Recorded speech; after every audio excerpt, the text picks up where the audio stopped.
saya Peti Noviani, NPM 18160052 dari PGSD 5A.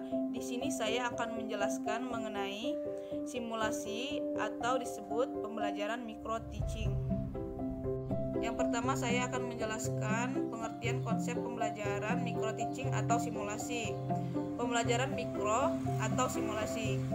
Simulasi pembelajaran atau pembelajaran mikro atau micro teaching berasal dari dua kata, yaitu mikro atau teaching. Mikro berarti kecil, terbatas, dan sempit.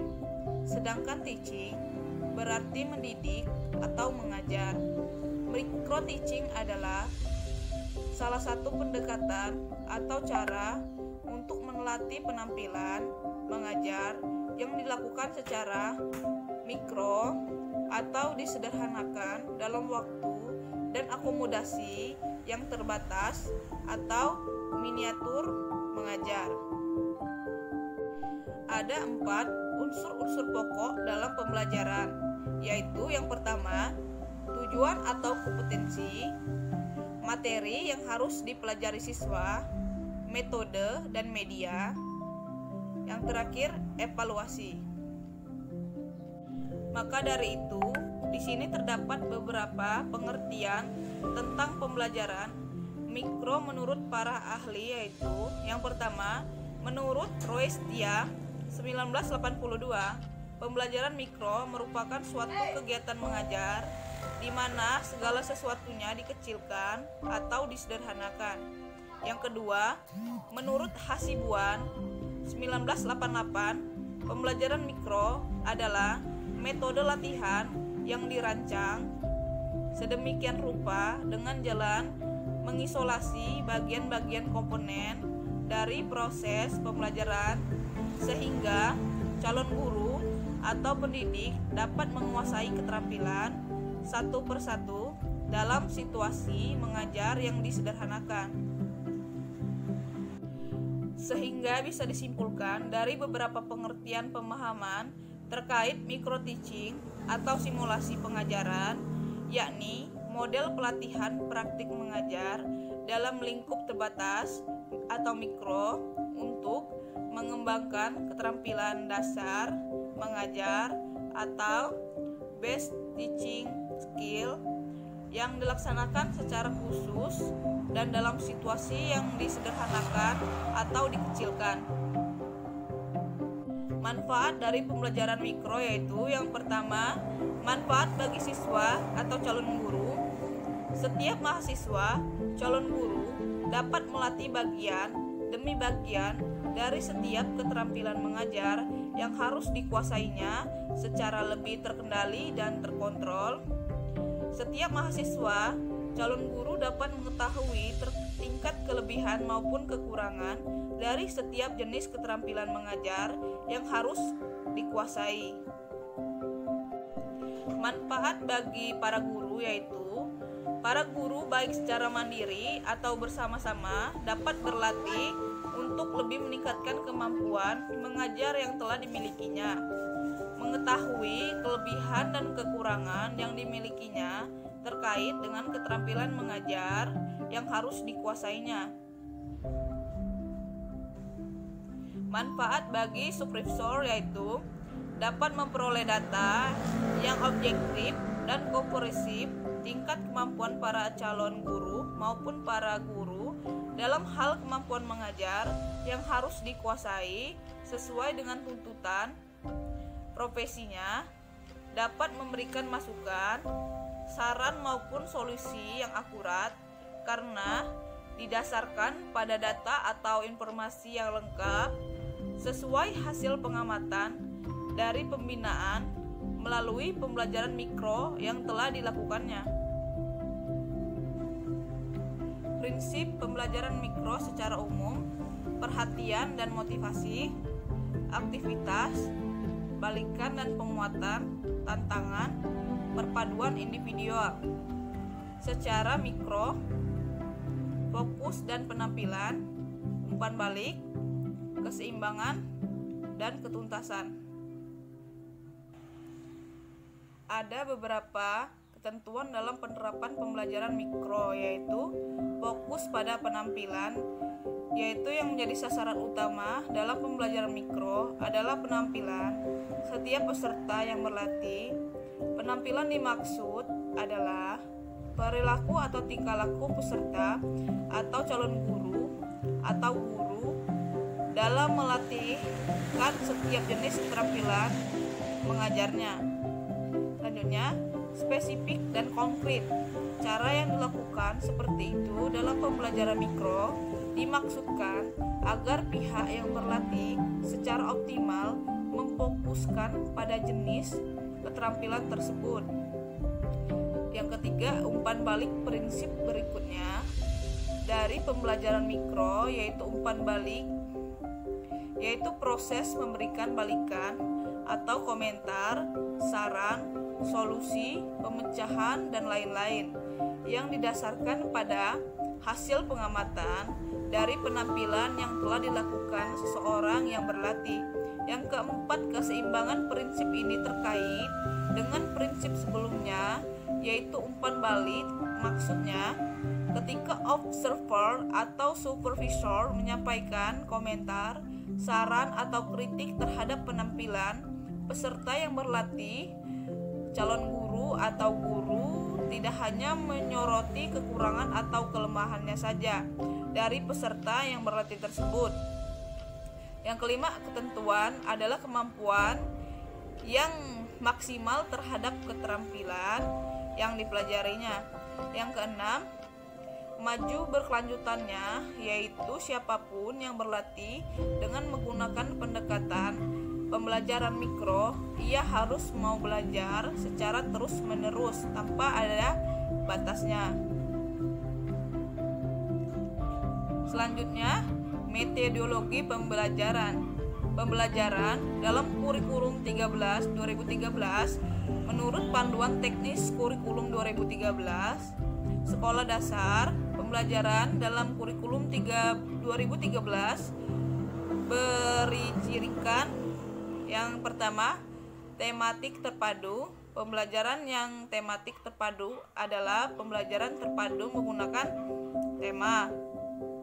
Yang kedua, pendekatan saintifik dalam pembelajaran di sekolah dasar mulai dari kelas 1 sampai 6. Pendekatan saintifik adalah pembelajaran yang mendorong anak untuk melakukan keterampilan ilmiah atau mengamati, menanya, mengumpulkan informasi, mengasosiasi, dan mengkomunikasikannya. Anaklah yang harus aktif melakukan keterampilan ilmiah di atas, atau bukan gurunya. Yang pertama ada landasan filosofis kurikulum 2013, Undang-Undang Nomor 20 Tahun 2003 tentang Sistem Pendidikan Nasional.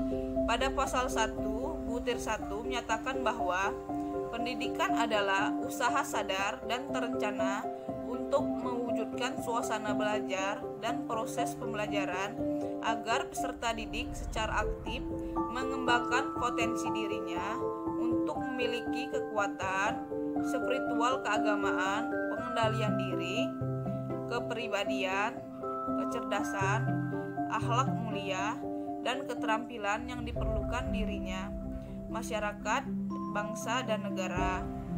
Yang kedua, landasan yuridis kurikulum 2013, Permendikbud Nomor 71 Tahun 2013 tentang buku teks pelajaran dan buku panduan guru untuk pendidikan dasar dan menengah, menetapkan buku teks pelajaran sebagai buku siswa atau lampiran 1 dan buku panduan guru sebagai buku guru atau lampiran 2 yang layak digunakan untuk dalam pembelajaran.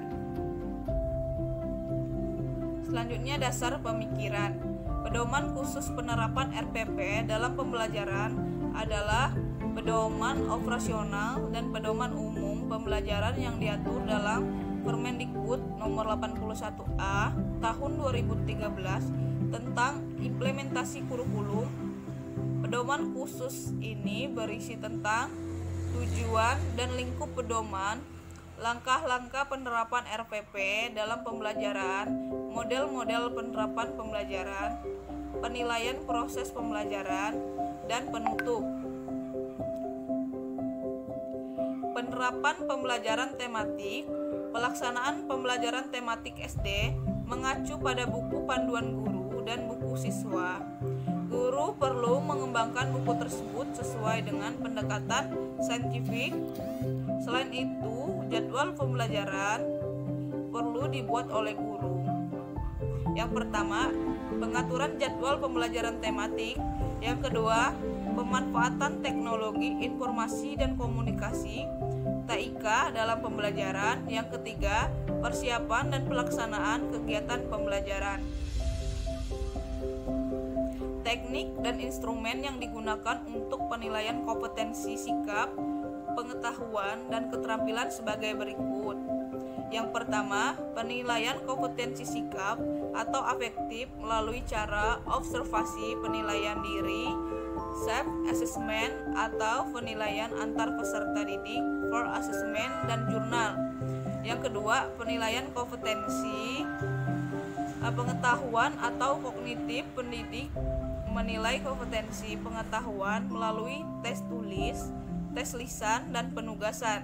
Yang ketiga, penilaian kompetensi keterampilan pendidikan menilai kompetensi keterampilan melalui kinerja, yaitu penilaian yang menurut peserta didik mendemonstrasikan suatu kompetensi tertentu dengan menggunakan tes praktek, proyek, dan penilaian portofolio.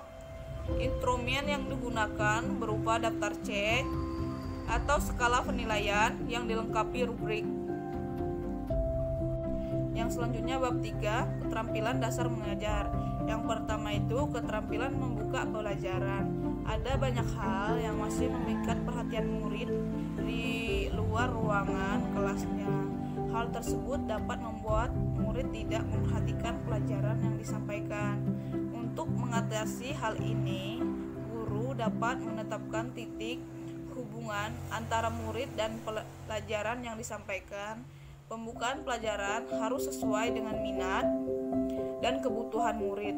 Guru juga harus dapat membangkitkan minat belajar sampai murid dapat memusatkan perhatian mereka kepada pelajaran.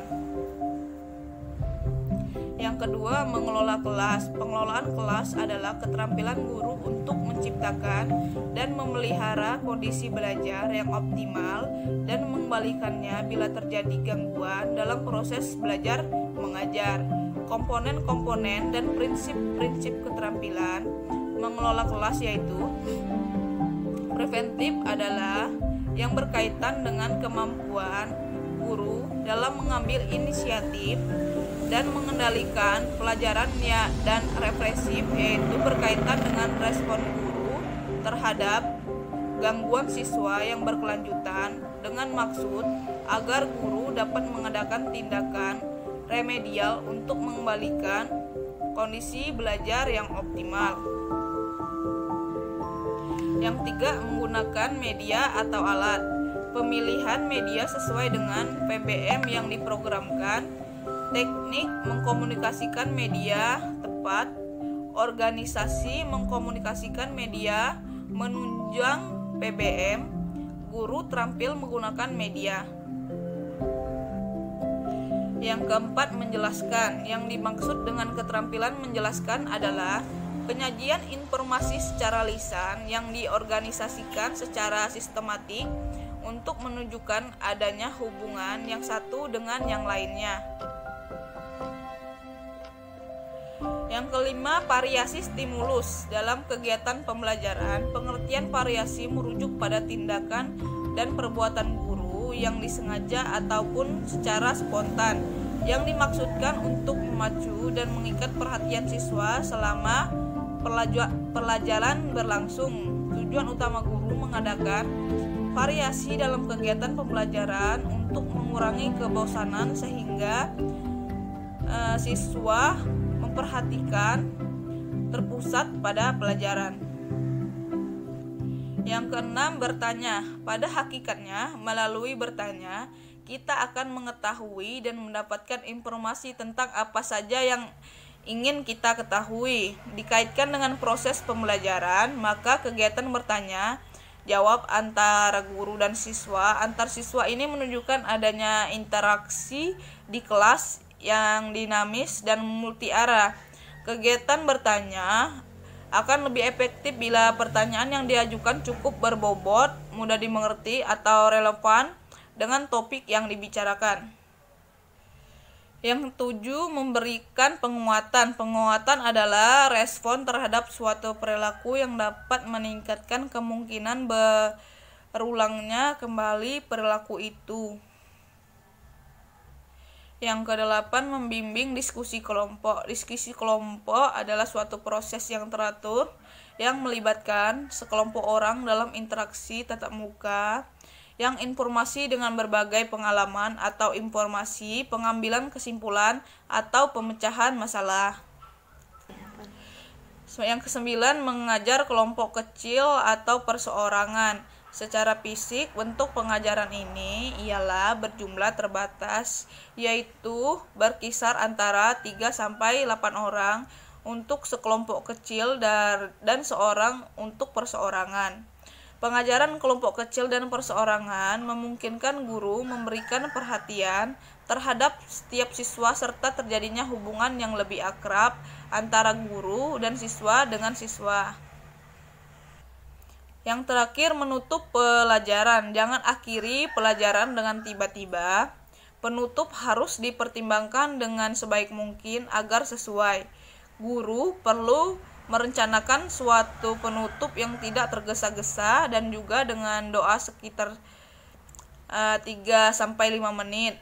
Komponen-komponen dan prinsip-prinsip dalam penutup pelajaran merangkum pelajaran sebagai penutup. Hendaknya guru memberikan ringkasan dari pelajaran yang sudah disampaikan.